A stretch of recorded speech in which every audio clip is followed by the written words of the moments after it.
दोस्तों, पूरे देश में गणेश उत्सव का त्यौहार धूमधाम से मनाया जा रहा है। ख़ास तौर पर महाराष्ट्र में।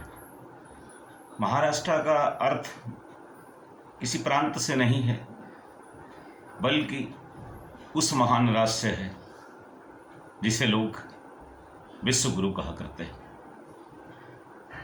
अपने भारत में ये उत्सव मनाया जा रहा है। आज हम आपसे गणेश उत्सव के बारे में और भगवान गणेश के बारे में कुछ वैज्ञानिक संदर्भों में बातचीत करेंगे। एक निवेदन है कि अगर मेरी बात अच्छी लगे, अगर मेरी बात आपके दिलों तक उतर जाए, तो कृपया मेरे चैनल को सब्सक्राइब ज़रूर कीजिएगा। वो इसलिए कि आपका आशीष मुझे संबल प्रदान करता है, मुझे बल प्रदान करता है, मुझे कुछ अच्छा करने की प्रेरणा देता है। इसलिए चैनल को सब्सक्राइब आप कर लीजिएगा। तो आइए, मैं कवि सुरेश फक्कड़ बात शुरू करते हैं गणेश जी की प्रार्थना से। गणेश जी स्थापित, कल प्राण प्रतिष्ठा हुई। गजाननं भूत गणाधिसेवितं कपित्थ जम्बू फल चारु भक्षणं उमा सुतं शोक विनाशकारकं नमामि विघ्नेश्वर पाद पंकजम। दोस्तों, गण का अर्थ होता है समूह।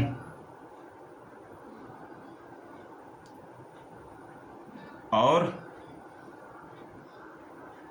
पूरी सृष्टि परमाणुओं और अलग अलग ऊर्जाओं का समूह है। ये दुनिया जो है अलग अलग परमाणुओं और अलग अलग ऊर्जाओं का समूह है। यदि कोई सर्वोच्च नियम सृष्टि के भिन्न भिन्न समूहों पर शासन करता है तो उथल पुथल मच जाती है। यानी इन समूहों में अगर अलग अलग मत भेद होता है, इनमें तनातनी होती, तो धरती प्रशिष्ट में उथल पुथल मच जाती। और जब ये सारे परमाणु, ये सारे समूह एक समुच्चय का रूप ले लेते हैं, समन्वयता का रूप ले लेते हैं, तो गणेश जी जैसी महाशक्तियों का उदय होता है। और गणेश जी समुच्चय के सबसे बड़े प्रतीक, इसीलिए उन्हें सबसे बड़ा देवता माना गया है। सबसे पहले गणेश की वंदना की जाती। देखिए, मेरा भारतीय धर्म, हमारा सनातन धर्म नितांत वैज्ञानिक, यहाँ सब कुछ वैज्ञानिक पद्धतियों पर आधारित। लेकिन यहाँ के कथाकारों ने, प्रवचनकारों ने और धर्म की दुकान चलाने वाले लोगों ने हमारे धर्म को आडंबरों से, रूढ़ियों से भर दिया है। और धर्म के जो मूल सिद्धांत, वो इनके व्यापार के आगे विलीन हो गए। मेरे यहाँ किसी देवता का चित्र देख लीजिएगा, उसके बारे में आप सब कुछ जान जाएंगे, कहने की कोई जरूरत नहीं। और सच तो यह है कि महादेवी वर्मा कहती, भावनाओं को व्यक्त करने की शब्द सबसे छोटी इकाई, जो बात शब्दों से कही जाती उसमें वो ताकत नहीं होती जो मौन होकर कही जाती है, उसमें बहुत बड़ी ताकत होती। हमारे भगवान बुद्ध रहे हों, महावीर स्वामी रहे हों, राम कृष्ण, ईसा मसीह, यीशु, मोहम्मद शाह, नानक, पलटू, रैदास, कबीरा, आइंस्टीन, विवेकानंद, जितने भी दुनिया के महापुरुष हुए हैं, उनके मुखर से उनका मौन ज्यादा बोला। और कथावाचक को जो ये शब्द मिले ना, ये शब्दों के अनुसार अपनी व्याख्याएं कर लेते हैं, ये शब्दों के अर्थ अपने आप तो मरोड़ लेते हैं। कथावाचक के बारे में मुझे किसी कवि की 2 पंक्तियां याद आती हैं कि पिंजरे में बंद तोता सीताराम सीताराम जपता है, सुनकर सीताराम बहुत खुश होते हैं, किंतु तोता न सीता को जानता है, न राम को जानता है, न सीताराम को जानता है। हमारे यहाँ किसी मैंने कहा ना, किसी चित्र देख लीजिए किसी देवी देवता का, उसके बारे में सब कुछ जान जाएंगे। प्रतीकों के माध्यम से हमारे यहाँ सब कुछ कहा गया है, लेकिन लोगों ने उन प्रतीकों का अर्थ या तो समझा नहीं या अपने स्वार्थवश कहानियां गढ़ लिया। जैसे हमारे यहाँ दुर्गा जी हैं, दुर्गा माने महाशक्ति, सबसे बड़ी शक्ति, उनके 8 भुजाएं होती।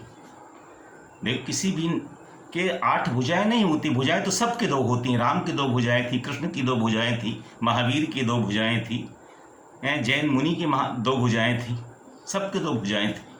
फिर 8 भुजाएं क्यों? दरअसल मेरे यहाँ एक परिकल्पना थी कि हमारे यहाँ 4 वर्ण थे, ब्राह्मण, क्षत्रिय, वैश्य और हमारे श्रम सैनिक।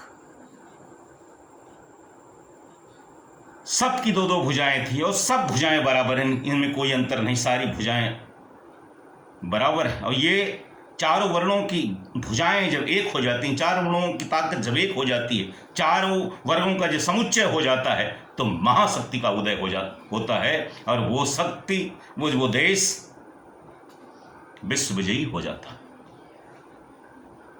लॉजिक तो ये था, लेकिन हमने चित्र में 8 भुजाएं लगा दिया, हर भुजा में एक हथियार पकड़ा दिया। हमारे यहाँ गणेश जी की जन्म की कहानी आप सब जानते हैं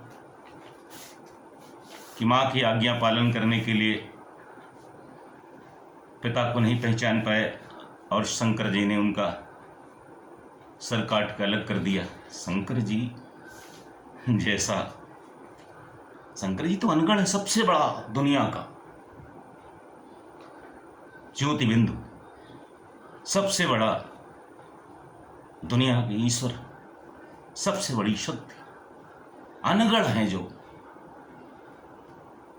वो ऐसा काम नहीं करेंगे, ऐसा नहीं था। दरअसल बात ये थी, गणेश जी जब पहचान नहीं पाए शंकर जी को, तो होता है कि अज्ञान आदमी के मस्तिष्क का गुण है। अज्ञान आदमी के मस्तिष्क का गुण है, दिल का नहीं, मस्तिष्क का गुण है। वो ज्ञान को नहीं पहचानता है, और अज्ञान ज्ञान को नहीं पहचानता है, इसलिए उसे जीतना होता। और उस समय गणेश जी का अज्ञान उन्हें नहीं पहचान पाया, तो उस अहंकार को तोड़ना होता है, उस अज्ञान को तोड़ना होता है। और शंकर जी ने अज्ञान को तोड़ने का काम किया था, उस अहंकार को तोड़ने का काम किया था, गर्दन नहीं अलग की थी। जो है शंकर जी ऐसा कर ही नहीं सकते। गणेश जी तो अजन्मे हैं, निर्विकल्प हैं, निराकार हैं, और चेतना के प्रतीक हैं जो सर्वव्यापी। उनके चित्र को देखिए आप, उनका बड़ा पेट, उदारता और संपूर्ण को स्वीकार करने का प्रतीक है गणेश जी। गणेश जी उदारता के चरम बिंदु हैं। गणेश जी सबको स्वीकार करते हैं। उनका ऊपर उठा हुआ हाथ, आप चित्र देख ही रहे हैं, उनका ऊपर उठा हुआ हाथ रक्षा का प्रतीक है।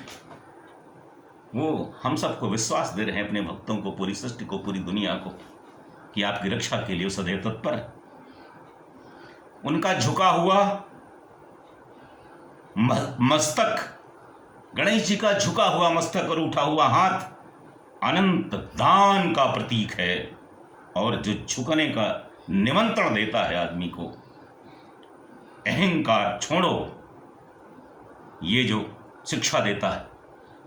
अहंकार व्यक्ति के जीवन का सबसे बड़ा अवगुण होता है। आप में कितने ही भी गुण क्यों ना हो, लेकिन अहंकार आ गया तो सब खत्म हो जाएगा। रावण राम से कहीं कम नहीं था, वो भी ज्ञानी था, ताकत में था, सब कुछ था, उसकी लंका सोने की थी, लेकिन इतना अहंकार था कि एक अहंकार ने रावण को राक्षस बना दिया।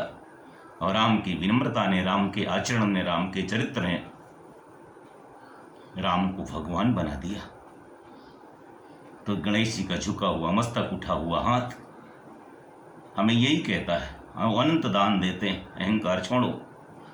अहंकार के बारे में तो मुझे किसी शेर याद आ रहा, किसी शायर का, अरे सुनिएगा कि जरा झुक गए तो समझो अभी जान है। देखिए जिंदर मुर्दा मंत्र क्या है कि जरा झुक गए तो समझो अभी जान है, ऐठना खास मुर्दे की पहचान है। जरा झुक गए तो समझो अभी जान है, ऐठना खास मुर्दे की पहचान है।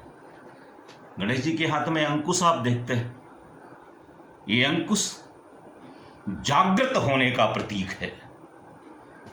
ये अंकुश पूरी दुनिया को संदेश देता है जागृत होने का। अपने ज्ञान को जागृत करो, अपनी भक्ति को जागृत करो, अपने सद्विचारों को जागृत करो, अपनी करुणा को, अपने प्रेम को जागृत करो। हाथी जैसा सर, गणेश जी का उनका वाहन चूहा, सुनने में तो बड़ा क्या अजीब सा लगता है, एक हाथी है उस चूहे पे कैसे बैठेगा। दरअसल वाहन चूहा हुआ नहीं था, ये भी शिक्षा देने का एक प्रतीक था। चूहा कुतरा करता है, हमेशा कुछ ना कुछ काटा करता है, तो चूहा उन रस्सियों को काट देता है जो हमें बांधती हैं, जो व्यक्तित्व को हमारे बांध देती हैं, उन्हें काटने का काम करता है। इसलिए चूहा गणेश जी के बगल में उनके वाहन के रूप में, एक प्रतीक के रूप में उसकी परिकल्पना की गई।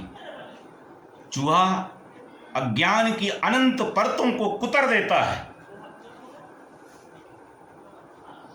इसलिए चूहा उनका प्रतीक। अब आइए तो गणेश जी को तो खाने में क्या क्या पसंद है। गणेश जी को गुड़ और गन्ना बहुत पसंद है, और गन्ना स्वास्थ्य के लिए दुनिया को अनुपम वरदान है। गन्ने के रस में अनंत क्षमता होती है। जॉन्डिस जैसे मर्ज में गन्ना का रस रामबाण का काम करता है, और गुड़ वो चीज है जो तुरंत ताकत देती। चीनी नहीं, चीनी का भोग कहीं गणेश जी को नहीं लगता, किसी चीनी नहीं पड़ती गणेश जी के किसी खाद्य पदार्थ में।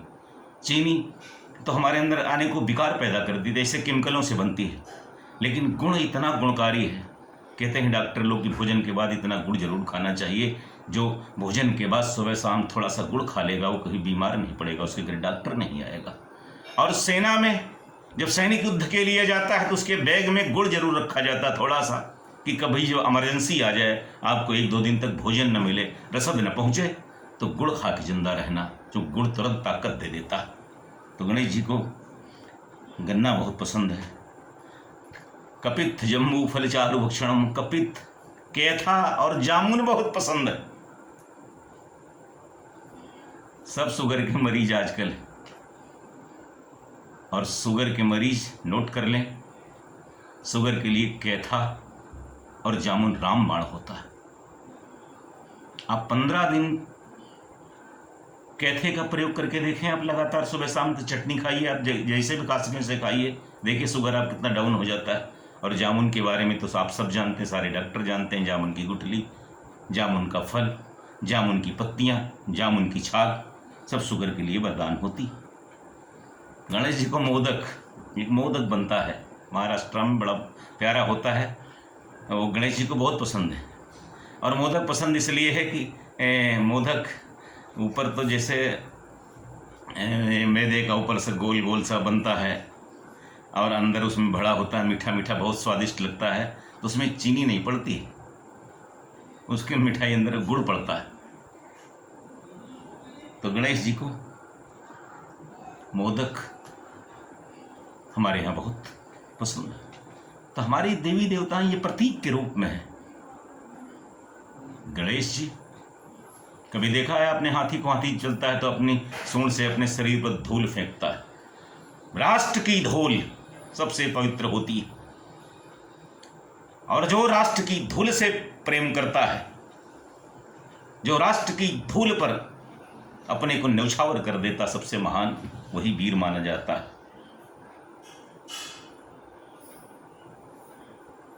रख दे जरा सी कोई खाके वतन कफन पर, अशफाकुल्लाह का शेर आपको याद होगा। एक और मैं प्रसंग मुझे याद आ गया। रहीम दास तुलसीदास दोनों परम मित्र थे, बहुत मित्र। तमाम दोहे ऐसे हैं हिंदी साहित्य में जो आधा रहीम ने लिखा, आधा तुलसी ने लिखा, लेकिन बहुत लोग जानते हैं कि तुलसी ने लिखा, बहुत लोग जानते हैं रहीम ने लिखा। लेकिन दोनों लोग मनोविनोद में कई दोहे लिखे। जैसे एक सुनिएगा, दोनों मित्र आपस में जा रहे थे, सामने से हाथी गुजर रहा था। हाथी की आदत होती सूंड से धूल अपने ऊपर फेंकना, सूंड से धूल अपने ऊपर फेंक रहा था। तुलसी ने मजाक किया कि धूरी धरत निज शीस पर कहो रहीम के काज, धूरी धरत निज शीस पर कहो रहीम के काज। रहीम दास जी उत्तर क्या देते हैं? हाथी धूल क्यों अपने सर पर रख रहा है? एक रहीम दास जी क्या उत्तर देते हैं, कमाल है साहब, कि जे ही रज मुनि पत्नी तरी सो ढूंढत गजराज। अहिल्या का राम ने उद्धार किया। जे ही रज, जिनके जिसकी रज से, जिस धूल से, जिस राम की अहिल्या तर गई थी, हाथी वही धूल ढूंढता फिर रहा है। गणेश जी हमारी राष्ट्रीय एकता के, राष्ट्रीय अखंडता के, हमारे देश प्रेम के भी प्रतीक हैं। हम गणेश जी से यही सीखें, सिर्फ आडंबरों में हम न व्यस्त रहें। जो है गणेश जी की पूजा करें। जैसे मैं कहता हूँ गणेश जी की इतनी अच्छी मूर्तियाँ रखी हैं, बताते हैं 50-50 लाख की मूर्तियाँ आती हैं, 10 दिन बाद हमें विसर्जित कर देते हैं समंदर में। और गंगा में अब तो खैर पानी शायद विसर्जन के लिए रोक लग गई। अब इससे केमिकल हो तो तमाम मछलियाँ मर गई। ऐसा नहीं करना चाहिए। आप इतनी सुंदर मूर्ति को कैसे विसर्जित कर देते हैं? सुंदरता को नष्ट करना सबसे बड़ा अनादर है ईश्वर का, और सुंदरता की तारीफ करना, सुंदरता पर, ईश्वर की सुंदर बनाई हुई चीजों की सुंदरता पर सम्मोहित होना सबसे आसान भक्ति भी है। तो दोस्तों, इतनी सुंदर मूर्तियों को कहीं रखवा दीजिएगा, स्थापित। जब खराब हो जाए तब उनको विसर्जित कीजिएगा।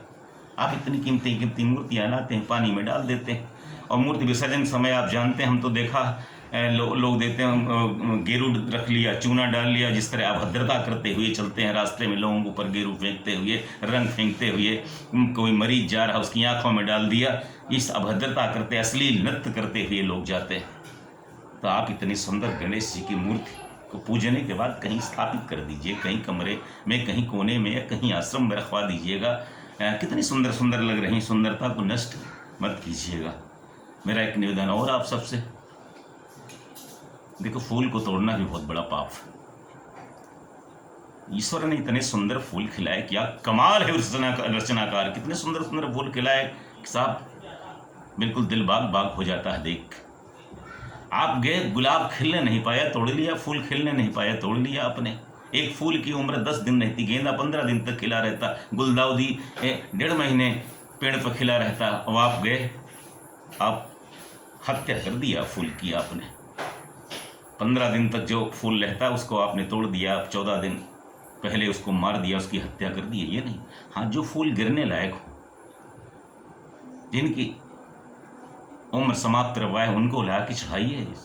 सीता जी का प्रसंग आता रामचरितमानस में, वाटिका में चुन चुन कर फूल लाती सीता जी, तोड़ तोड़ के फूल नहीं लाती, चुन चुन के फूल लाई। आजकल हम देख रहे हैं अपने मोहल्ले में, अपने शहर में किसी भी पेड़ पर फूल नहीं दिखाई पड़ता। लोग निकलते हैं, अंधेरे ही निकलते हैं, सारे सारे फूल तोड़ लाते, किसी पेड़ पे फूल नहीं दिखाई। क्या ईश्वर ने दिए, इसीलिए इतने सुंदर फूल खिलाए थे। आइए, इस गणेश महोत्सव हम मना रहे हैं, इसमें एक संकल्प लें, हम गणेश जी के आदर्शों पर चलेंगे, अपने अहंकार का परित्याग करेंगे, एकता का पाठ पढ़ेंगे, देश प्रेम का पाठ पढ़ेंगे, करुणा, दया, क्षमा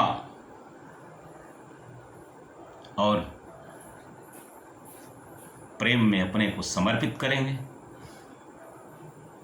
एक संकल्प हम ये भी लेंगे, कोई सुशांत जैसा कलाकार हमारे महाराष्ट्र में इस तरह मरने न पाए, इस तरह से हत्या न हो और हत्यारे बचने भी न पाए। जिस तरह से पुलिस ने वहाँ घिनौना काम किया, इस देश के जवान जो खाकी के लिए खाक हो जाना जानते थे, वो सिंहासन के सामने इतने नामर्द ना हो जाएं, इतने नपुंसक ना हो जाएं कि जमूरे की तरह नाचते रहे। इसी संकल्प के साथ आइए हम गणेश जी की वंदना करते हैं और एक बार जयकारा लगा दीजिए कि सब लोग कि गणपत बप्पा मोरिया, गणपत बप्पा मोरिया, गणपत बप्पा मोरिया। जय हिंद, जय भारत। धर्म की विजय हो, अधर्म का नाश हो। मैं सुरेश फक्कड़ एक बार पुनः आपको प्रणाम करते हैं, इस कामना के साथ कि मेरी बात अच्छी लगी हो तो इस चैनल को सब्सक्राइब कर लीजिएगा, क्योंकि अन्य विषयों पर हम विभिन्न विषयों पर तमाम विषयों पर आप तक पहुँचने का प्रयास करते हैं, आसानी तक आपसे पहुँच सकें। बहुत बहुत धन्यवाद। आप सबको प्रणाम।